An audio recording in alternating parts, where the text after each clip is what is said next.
Graça e paz, meus irmãos. Hoje nós estamos no capítulo 24, já caminhando para quase concluirmos todo o livro de Atos dos Apóstolos. É uma vitória, uma conquista e também é um privilégio e ao mesmo tempo um prazer, não é? Poder ler, poder estudar e poder aprender um pouco mais da palavra do Senhor e também sermos edificados. Isso é muito bom, é mesmo um privilégio. Eu quero orar primeiramente antes de começar a nossa leitura e a nossa meditação. Você ora comigo? Vamos lá? Senhor, nós queremos te agradecer, porque o Senhor é bom, as tuas misericórdias duram para sempre e a tua graça é melhor do que a vida. Te louvamos por tua palavra, te agradecemos porque podemos lê-la, estudá-la e ouvi-la, Senhor. E pelo Espírito do Senhor que nos ensina, que nos unge, que nos abençoa, que nos ajuda a entender. E pelos nossos irmãos, Senhor, que estão caminhando conosco nesta jornada de leitura, de devocional. E eu quero aproveitar e pedir que o Senhor abençoe cada pessoa que ouvir, assistir este vídeo, para a glória do teu nome. Suas casas, suas famílias sejam guardadas, protegidas nesse tempo de pandemia, muito mais ainda, Senhor. Quero declarar sobre cada casa, sobre cada família, a cobertura do teu sangue, a proteção do teu sangue, em nome de Jesus. Amém. Amém, queridos. Nós concluímos o capítulo 23, Paulo estando diante do governador, o governador perguntando a ele de qual província ele era, a sua origem, e ele diz que era da Cilícia. Quando ele responde que era da Cilícia, que era uma região importante, o governador mandou levar Paulo para o pretório e disse que ouviria ele somente quando seus acusadores chegassem e assim reuniriam novamente. E Paulo foi guardado e Paulo foi ali protegido naquele momento por alguns dias, até que chegassem então os seus acusadores. No capítulo 24, que nós vamos estudar hoje, a comitiva chega de Jerusalém a Cesareia para acusar Paulo, para ver se conseguia tirar Paulo das mãos do governador, da proteção do governador, levá-lo de volta a Jerusalém, porque eles queriam, na verdade, embora usando o termo, queriam julgá-lo segundo as leis dele, mas certamente eles julgariam Paulo e matariam Paulo, talvez até no caminho mesmo, ou chegando em Jerusalém, porque a lei deles, na verdade, eles não olhavam o espírito da lei, eles eram totalmente legalistas e fanáticos religiosos, e todo fanatismo é perigoso, toda paixão é perigosa, e eles eram bastante passionais em relação à lei e à religião deles. E como Paulo era um judeu, e depois se converteu ao cristianismo, chamado o Caminho também, eles queriam matar Paulo e destruir Paulo de toda maneira. E chegando ali a comitiva com o sumo sacerdote, não é? O líder dos sacerdotes de Jerusalém, muitos anciãos que eram líderes ali, que faziam parte do sinédrio, que faziam parte da liderança do templo. Chegando ali também, eles levaram um advogado por nome de Tértulo. Esse advogado era um advogado proeminente, cheio de argumentos, que foi então para fazer a acusação diante das autoridades ali, com a intenção de pegar Paulo e levar de volta a Jerusalém. Mas Deus tinha um propósito, Deus tinha um plano para a vida de Paulo, e Paulo chegaria a Roma, porque esse era o plano de Deus. Deus já tinha falado para Paulo que levaria a ele, e assim então jamais eles conseguiriam, porque Deus estava no controle daquela situação. E então nessa instante eles apresentam a acusação formal, não é, como um documento, podia ser oral ou também formal, apresentam diante do governador, e do capítulo 2 ao 9, o advogado de defesa do templo, da religião, das leis judaicas e acusador de Paulo, ele tem a oportunidade de falar, de fazer a sua fala, e ali ele faz o seu discurso. Então, Tértulo faz o seu discurso.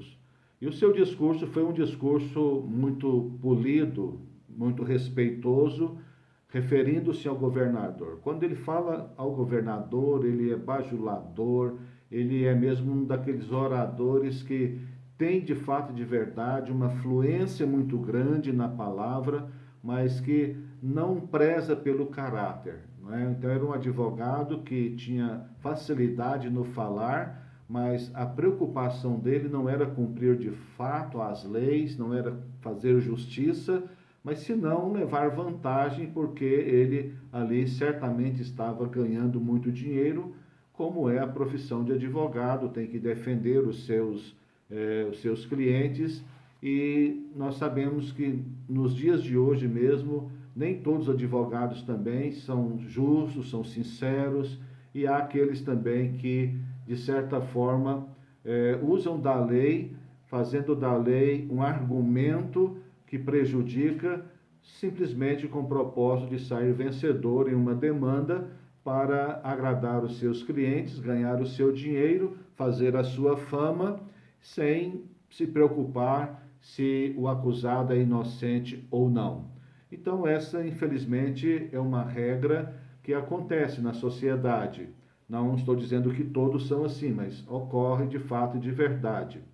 Porém, ele aqui é muito político, é um advogado muito político, com boa fala, ele bajula o governador, elogia o trabalho do governador, com o propósito de, com isso, convencer o governador de liberar Paulo para ele levar de volta. E com isso ele usa também de expressões e adjetivos ruins, terríveis contra Paulo, e ele ali, com palavras, massacra de fato e de verdade a imagem de Paulo. No versículo 10 ao 21, é permitido a Paulo falar. E o que Paulo fala?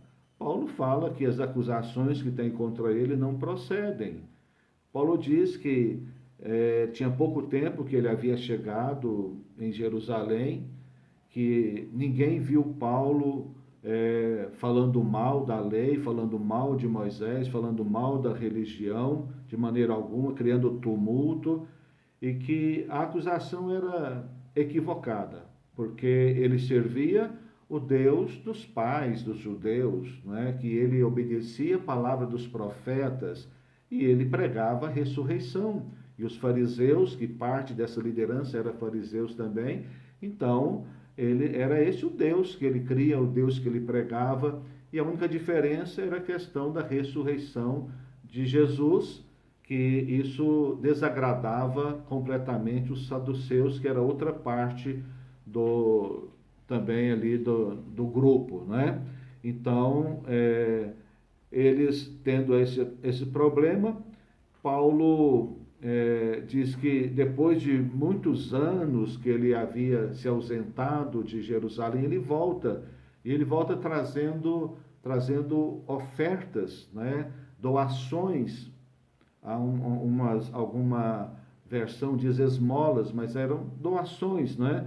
Para a igreja e para as pessoas ali de Jerusalém, para aqueles que eram cristãos, e também para fazer culto no templo, para ofertar, para fazer oferta ou oferenda no templo. Isso era feito naquele período ali, exatamente com animais. E Paulo estava ali de toda forma. Você lembra que nos textos anteriores ele raspou a cabeça, ele fez voto juntamente com mais 4 homens, assim, de toda maneira, tendo cuidado para não ser agressivo, mas fazendo de toda forma ali para não ter problema. Mas não foi suficiente, porque chegaram alguns de fora, que vieram também para a festa de Pentecostes, que conheciam Paulo e começaram a acusar Paulo, e como eram judeus contra Paulo, tudo então virou ali uma bola de neve contra Paulo, e Paulo foi muito atacado e acabou sendo de toda forma então prejudicado. No versículo 21, Paulo fala o seguinte: salvo estas palavras que clamei, estando entre eles, hoje sou eu julgado por vós acerca da ressurreição dos mortos. Então, a única acusação que eles podiam ter contra Paulo é que ele pregava sobre a ressurreição de mortos. Então, isso não era uma blasfêmia. Por quê? Porque os judeus acreditavam que o Messias viria e o Messias ressuscitaria.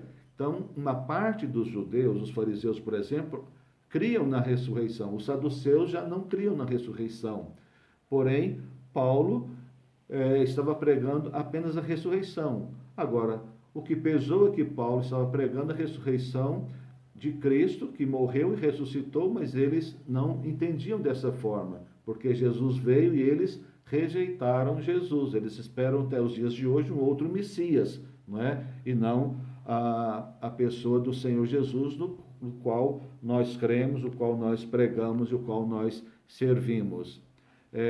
Do 22 ao 27, nós temos ali o governador Félix adiando a decisão. Ele não quis se comprometer e ele procurou conhecer um pouco mais do caminho, ou daquilo que o apóstolo Paulo estava pregando.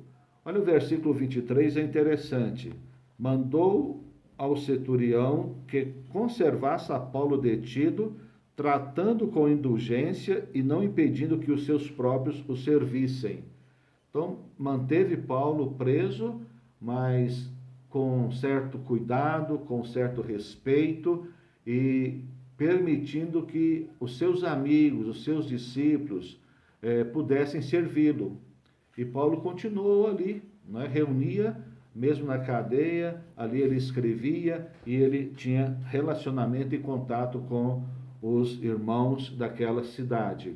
E passado alguns dias, diz o versículo 24, Félix e sua esposa foram encontrar com Paulo, querendo ouvir um pouco mais. Aqui tem algo muito importante, porque a esposa de Félix era judia. Então, ela, como judia, ela já tinha ouvido falar de Paulo e de Cristo também. Certamente havia nela sementes do cristianismo, daquilo que os apóstolos ministravam. Se ela não era totalmente convertida, não sabemos dizer, mas ela era judia, embora Félix fosse romano, e certamente ela havia falado para ele também disso. Então, eles foram procurar conhecer um pouco mais disso, interessou a eles saber um pouco mais sobre Jesus e sobre aquilo que Paulo estava pregando. E o texto segue dizendo que Félix ficou muito impressionado com aquilo que Paulo dizia. Então, Paulo certamente ali discorreu sobre os profetas, sobre Jesus e todo o ministério. Paulo falou sobre que ele perseguia. Certamente Paulo contou toda a sua história, certamente Paulo repetiu o testemunho da sua conversão, do seu encontro com Cristo, e não tem como alguém não ficar impactado como eles ficaram. Então eles ficaram muito impactados, e diz o texto que Félix ficou até perturbado. Ele ficou perturbado com tudo aquilo. De um lado, ele tinha uma lei, ele tinha ordens, ele tinha um povo que o pressionava. Do outro lado, tinha Paulo, que falava das coisas de Deus de uma maneira diferente, cheia de graça, cheia do Espírito Santo. Isso tocou, isso mexeu profundamente com ele.